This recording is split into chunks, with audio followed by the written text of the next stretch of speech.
Hey guys, this is Comic Uno, and today I'm doing Comic Uno episode 280, and this is a show where I review all the comics I've read this week in one show. We go least favorite to best pick of the week.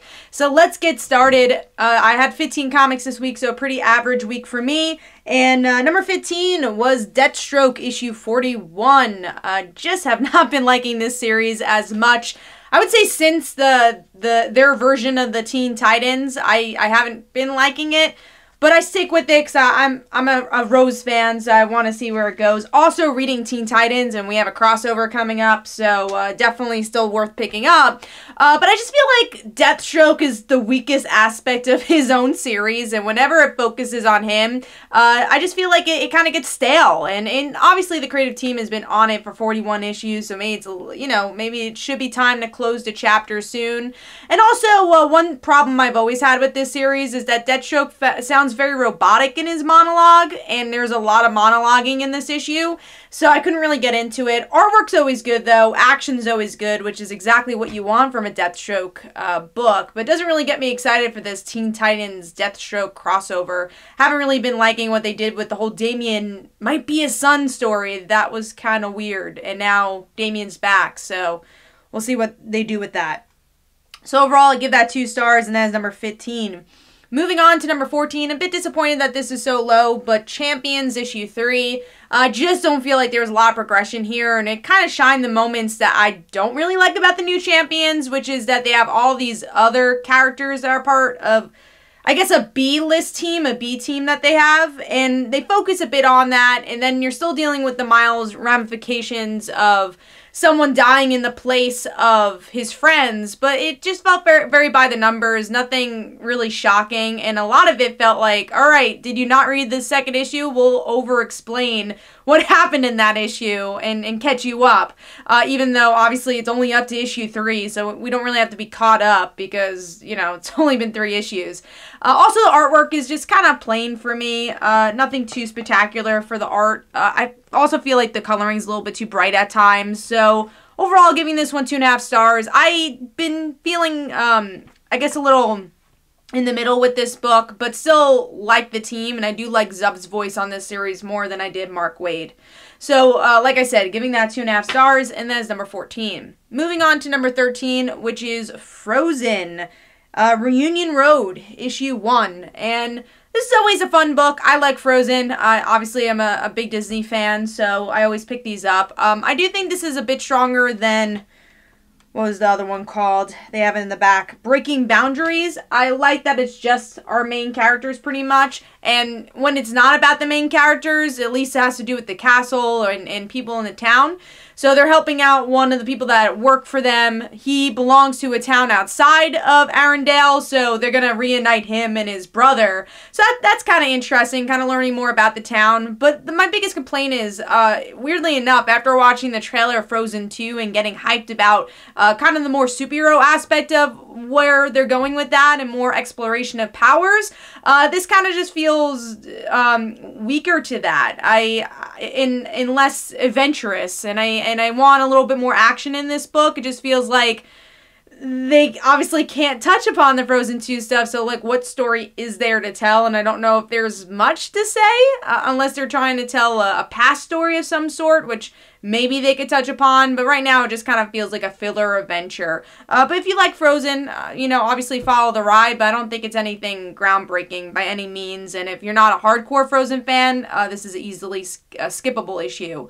And the artwork is pretty good though, cartoony, which fits obviously the Frozen book. Nice colors overall. I do like it when Elsa actually does use her powers, but I actually want the powers to be a little bit more spectacular than they are in the issue. But yeah, giving this one 3 stars, and that is number 13? Alright, moving on to number 12, which is The Girl in the Bay, issue 2. I enjoyed issue 1, but my biggest problem with issue 1 is that, how are they going to go with this convoluted story? What's gonna happen? Because what the story is about is this girl who dies but doesn't die, and like meets her future self, which is weird because she should be dead, and then her future self dies in this issue. She meets up with her favorite singer who should also be dead. So there's a lot of things that I guess could be an interesting story, but it just doesn't match up well, I feel. Again, there's just so much convoluted story going on that's hard to enjoy the mystery that they are trying to lay out, because you kind of have to explain all these weird elements going on. So I just don't think I don't know if the mystery is worth how many plot holes they have to dodge here. So I don't know if I'm going to pick up the next issue. I did like issue 1 a little bit more than this one, and I'm not as attached to the character as I was with issue 1 with this second issue. Alright, I gave that 3 stars, and that is number 12. Moving on to number 11, which is Young Justice, issue 3. Love this cover. I love the colors here. And this is our Superboy issue, and I don't know how to feel about the direction they went with Superboy. At first, I thought it was kind of this by-the-numbers Superboy tale. It's like, alright, this is what he's been up to since we haven't seen him in a while. And then he's in Gem World, he has a beard, and he's older, and he has a wife and kid? I'm like, alright, that's kind of weird, and I don't really know how to feel about that direction of his character, me, because I am a Cassie and Connor fan, so I'm like, oh no, what is this going to mean for them? And he has a kid, and this just all feels like unnecessary drama that I don't really care to see built up. I don't know how to feel about this story. It doesn't really excite me. And then the actual Gem World stuff has not, really gotten me into anything. So it's a very slow plot. I did like the Cassie issue a lot more. I believe next issue is going to be Tim, which I'm really excited about, but was a bit disappointed with this Connor issue, especially, I love Connor. He's one of my favorite DC superheroes, definitely one of my favorite Teen Titans, so didn't really love the direction they went with him. But I did like the artwork. I think the artwork's the best part. At least Patrick Gleason's artwork definitely is the strongest aspect. But then they did switch the art when he went to high school, which honestly did remind me of the Superboy ongoing series right before the New 52, so at least it matched that. So, giving this 3 stars, just don't really love the overall plot, but I do like that Brian Michael Bendis is taking his time exploring character by character, even if I didn't really like what he did with Superboy. Alright, moving on to number 10, which is Blossom 666, issue 2, which is a middle ground book for me. It's a plot that I'm like, oh, that's kind of cool. But I don't really like Cheryl and Jason that much as characters. But I do think it got a little bit more interesting with Betty on the case here. So she's kind of figured out, compared to everyone else, that something's up. And the Blossoms have to figure out what to do with Betty. So that was definitely a plot point that got me more interested in the story. As for art, I'm not a huge fan of Braga's artwork, especially because the figure work all kind of looks the same. So there's like one female version and one male. They all just kind of look like the same people with different hairstyles. So that's something I haven't loved about our artwork. But I think it's a nice stylized art style that works for a Blossoms book. So even though I don't love the figure work, I do think the style does work for this series. So I give that 3 stars. Number 9. Yeah, I was surprised by this issue. I kind of got it on a whim, and one of my comics dropped. But Prisoner X, issue 1. I didn't really like the Extinction. What was it called? It wasn't Extinction. It probably says it in the back. Extremist. That was the last issue that came out last week. And this, I'm like, oh, I don't really care about Bishop that much, but I've been trying out all the mini-series to see which ones I want. And this one surprised me. I actually liked the cast. I didn't know Gabby was in this, so it's cool to see Gabby as a hardened prisoner. So that was kind of interesting. But if you're a hardcore Gabby fan, you might miss some of the hilarity that she usually brings to the story. But I thought it was a cool inclusion. And then seeing a darker side of Beast was cool. And that this is the one story that didn't really have to do with love. A lot of the other ones kind of ended the same way. We're like, okay, we get it. These worlds don't have romances and it's falling apart. And I really love that concept, but every miniseries kind of started ending the same way. So it's nice that this mini is doing something different. And that's been a bit of a complaint of Age of X-Men or X-Men, is that there's too many miniseries and I don't think you need all of them. But this one, again, it brings something different to the table. So I would say you need this one more than maybe some of the other ones. The artwork is simple. I didn't love the art. I think it could have been a bit more detailed. But I like the story for the most part. So I'm going to give this one 3.5 stars. And if you're looking for something different with the Age of X-Men, this might be a miniseries worth picking up for you. All right, moving on to number 8, which was Morning in America, issue 1, which is a Oni Press comic. And it was a teen book, so of course I had to pick it up. So this book's about these group of kids who are kind of in a gang, and they sell cigarettes. That's kind of what they're known for. And for some reason, they're the only ones who have to figure out why these kids are being kidnapped in their town, and they think it's aliens, and they're obviously gonna have to figure out who's behind it. But that's the weakest aspect of this book, is the plot. I feel like the plot is just very much a second thought, which shouldn't be. But I like the characters enough, and obviously that's what the book was really focusing on, is like, who is this group? But I still don't know who this group is. I'm like, alright, I guess they sell cigarettes. Cool, but like, what makes them these heroes? And why are they forced into this? I kind of wish that was explained a bit more. So I did like the artwork a lot, though. I really liked the style. It's 1980s, so I thought they brought a nice vibe to it. And I liked the character designs overall, so I enjoyed that. It gave me enough to at least try out the second issue, but I don't know if the plot's really strong enough for me to continue the whole series. So that's number 8, and I gave that 3.5 stars. Moving on to number 7, which is Doomsday Clock, issue 9. This was a stronger issue than what we've been getting, but, you know, we're getting these issues slowly. One thing I love is Gary Frank's artwork. I love his resemblance to the original Watchmen, and we, obviously with the 9-panel grid. Also, whoever the colorist is also does a really great job at still bringing this modern flair to the coloring, but definitely has a lot of allusions to the original Watchmen. But yeah, this issue is about what do they do with Superman and Firestorm after the events that unfold, and you get inching closer to who's behind all this madness, and you get some answers with Dr. Manhattan.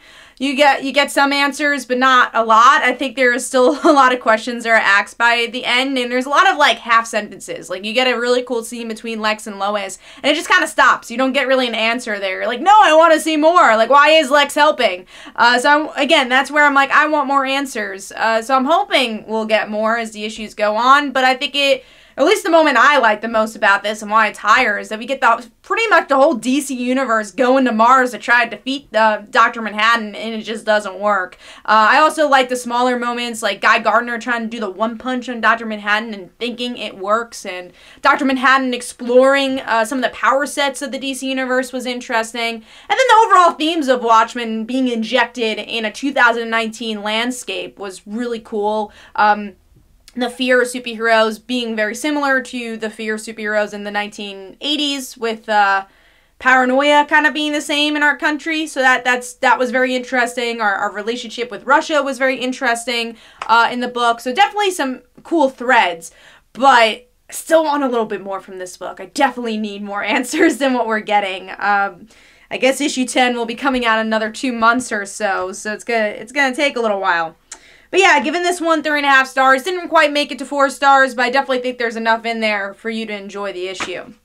Alright, moving on to number 6. I was surprised with this issue. I thought this was going to be a filler, but The Amazing Spider-Man issue 16.HU.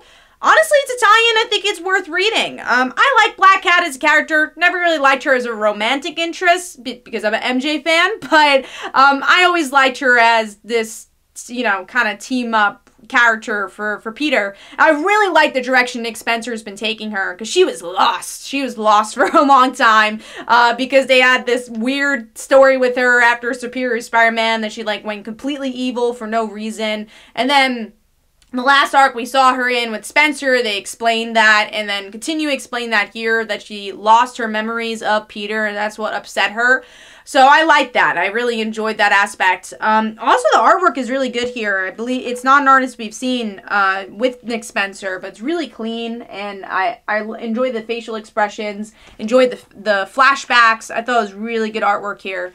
But yeah, Black Cat was really interesting as we explore a little bit more of what she lost with Peter, her relationship with Peter, and how she kind of is repeating this bad breakup she keeps having, that she has, you know, having these flooding of memories that she just wants to repress at this point.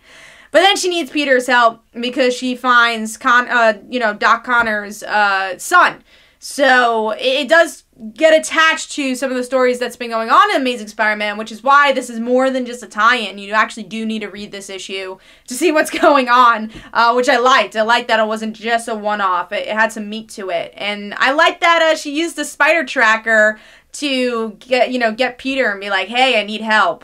So yeah, it was a fun issue, solid book. I thought it was better than the last issue, which I didn't hate at all. I just, I thought it was very exposition heavy, but this is a little bit more about the characters. And if you're a Black Cat fan, I thought, it was a really solid story. So I'm going to give this one 4 stars, and that is number 6. Moving on to number 5. And number 5 for me has not been this high in a really long time. That is Witchblade, issue 12. I thought this is a massive improvement from what we've been seeing, and probably my favorite issue of this version of the series since issue 1. I like that there's finally progression of the story and a bit more about the Witchblade itself. So we get to see Alex have this spell going on in her, which is kind of even more than a spell, that she has to take the Witchblade away and give it to another person. And of course, the other person's evil, and there's demons around her. So she does so, but she's able to trick them, so she still has the Witchblade. But then that other person still has the Witchblade also, and it's like, I think her name's now the Shadow Witch, or Shadow Blade. So it's kind of a similar story of what they did in the original Witchblade with, can't think of the Sarah and I love this character too. I can't think of her name. Sarah and the other Witchblade holder. It was like issues. It was closer to the hundreds, and I love her character. But yeah. So what they did when they separated the 2 Witchblades there, except they were both good people, and now we have one evil person and one good person on each side. So that's kind of cool. So yeah, I enjoyed this one. One thing I really liked is, and what I enjoyed about issue 1 in those earlier issues, that it goes into the psyche of Alex a little bit more. We understand her as a character, and that's the aspect I really liked about this book. And also artwork-wise, I think it's improved a lot. We get to see a little bit more Witchblade action, which has been a complaint for this book, is that we didn't get to see enough of the Witchblade, but we get a lot of the magical side of stuff and the rituals. I thought that was cool. Some good emotions here. So I'm going to give this one 4 stars, and like I said, huge improvement for Witchblade, and makes me look forward to the next issue. So that was number 12, and that is number 5. It was issue 12, and this is number 5 on my list. Alright, moving on to number 4, a book I was super excited for and didn't let me down, and that is Meet the Skrulls, issue 1. Love this cover, too. Really interesting concept of this family of Skrulls who are living normal lives, and they're really secretly just trying to take down this program that is going to detect them as Skrulls, and they won't be able to live their lives. So they're just trying to protect themselves, but they're also soldiers. They're also kind of figuring out their place in the world. But especially, I guess our main character, which is the younger daughter, who actually doesn't want to do any of this. She just wants to kind of live a normal life and fit in, and she doesn't, obviously. And her parents are upset that she's not going into the mission mode. And it looks like their younger sister died at some point too, so there's definitely some drama there. So I'm upset. I think it's only a 4 or 5 issue miniseries, so I'm upset that I don't know if they'll have enough time to explore so much, but I do like the little tidbits that they give us, and little threads opened up here for a really interesting family dynamic and story. So I liked it. I thought it was a really solid book and something totally different that we haven't seen. Kind of feels like the Visions in some way. So if you like Tom King's run, you might want to try this out. Some really cool artwork as well. So I liked it. I thought it was a really solid book, and definitely going to get issue 2. And that's my number 4. Alright, moving on to number 3. Which is, you're going to be surprised, guys, it is Paper Girls, issue 26. Really solid issue. I just really enjoyed the other 2 issues above it even more, but I love Paper Girls, and I thought this was a really good start. I will say there wasn't as much character oomph in this issue. That's usually the Paper Girls stories I like the most. Definitely a little bit more about the plot and where they're at, They have to spread it a little thin because, like, here's Erin, here's Tiffany, here's Mac. But still good stories across the board with all of them. Erin, I love her dream sequences. There's so much to kind of pull through with this. I love the opener where the body of Christ is an apple an apple tart thing, or, you know, apple pie from McDonald's, pretty much. So I thought that was cool. And I love when Erin had to say to that, and she says, you know, will this allow me into paradise, or will it kick me out? You know, because she knows this is Adam and me. Like, if I bite the apple, is this a bad thing? And that's obviously a continuous story for this book, is to comparing the Apple products to religion, and what's good, what's bad. Hopefully we'll get answers of what's good and bad, and what brings Erin to hell each and every time in her dreams. And then we get to see Michael Jackson in there, which is kind of eerie, because it definitely came at a time when they're talking about the HBO special with Finding Neverland, and the comments they have here feels very much connected to that, so that was very eerie to have. And then other characters, we really get to see, you know, Erin's sister, and I love what she brings up with Erin with the anxiety, that she's like, oh yeah, we can't talk about the future, because Mom says that I'm not allowed to talk about things that get you anxious. And this is the first time I feel like Erin as a kid, we're really getting to see her anxieties, because I think she's been fighting it pretty well, and her older self, we really saw it. But I like that's kind of creeping into current Erin a bit more. So we also get to see her in our present time. So how's that going for her? That was cool, just to kind of see all these references. We got 11 in there. We got some ninja Lego thing, the It creature. So I thought that was pretty cool. And then by the end, Erin kind of is figuring out stuff a bit more. Hopefully this moonwalking thing, clue means something. But she does, or at least her other version of herself, finds out that they're still alive, which is good, and that they end up beating the old timers. So that was interesting. And that leads into Tiffany's story, where Tiffany is like stuck in this future. It's like, oh, other Erin, get away from me. And then she does meet up with their older selves. So I'm very curious to see what's going to bring there, especially because KJ, we've never met her older self, and I want to know why. And it's cool that they're still friends, you know? That's something that has been tested throughout the series. Like, oh my god, are they still going to be friends? Because they keep saying they're not, and they're going to forget all of this. So what's going to happen as this issues go on? And this is the final arc of Paper Girls, so there's definitely a lot of meat here. And then going to KJ, which is so interesting. I love KJ, as you guys know. She's my favorite character of the series. And I love how badass she is here. She's in the 1950s, which is obviously a very conservative time. So I'm excited to see what they do with her sexuality and her identity here. But she meets up with these boys who, one boy wants to steal her sneakers. And she's like, no, you're not going to push me around. And she pretty much beats him up. And I love this panel where he's like, who are you? And I love that KJ says, still figuring that out. Oh man, that's just like, ooh, I love that line. It's so good. And then Mac, I think, probably had the strongest character journey in this issue, as we get to see her in the Abyss. You know, this all translates into their individual journeys as characters. And with Mac, she's gonna die. So nothingness is her future. And then she meets up with the original Patient Zero, which is the space woman that we had in Arc 3, I believe. So now they're both gonna die, it looks like. And Mac's only thinking, I kissed a girl. What does this mean? So yeah, really interesting stuff. And we're learning a little bit about Mac's future as well. So yeah, there was definitely good character moments that I feel like, again, were just touched upon because we had to fit in all this other plot stuff going on with the world building and mystery building.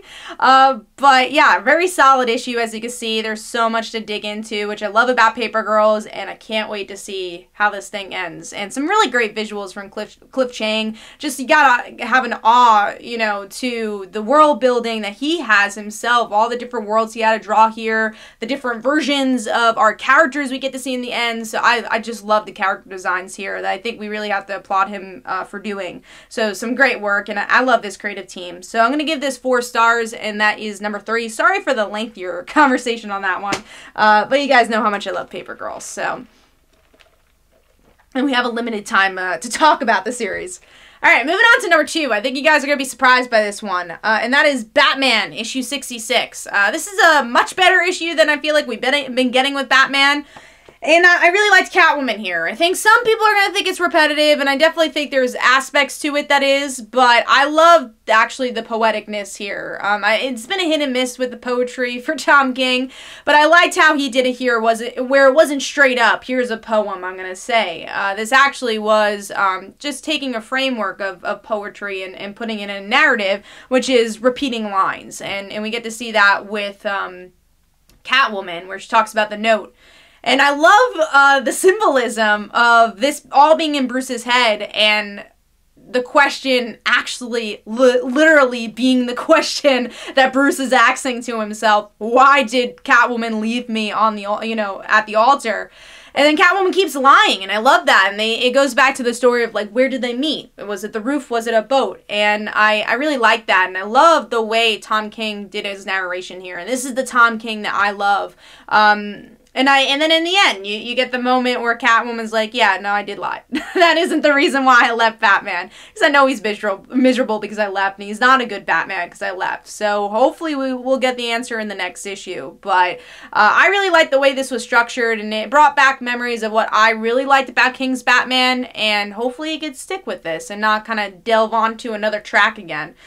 So yeah, given this one 4.5 stars. Really enjoyed this. Love the artwork as well. Very simple, and it was just a good character piece. And like I said, I missed that with Tom King, which is why it's a bit higher this week. So I bumped that totally to a 4.5. Alright, moving on to number 1. This is obvious number 1 for me this week. I love this issue, and that is the Immortal Hulk, issue 14, which I'm possibly going to do a topic video on, more about the actual journeys of the Hulks here. But, yeah, love this issue. I was really excited to read this. I love Betty as a character, and I was like, reading comics for a very long time, I kind of expected. I was like, alright, she's going to be in this one issue, and it's going to be about their romance, but it's really going to be a Bruce issue.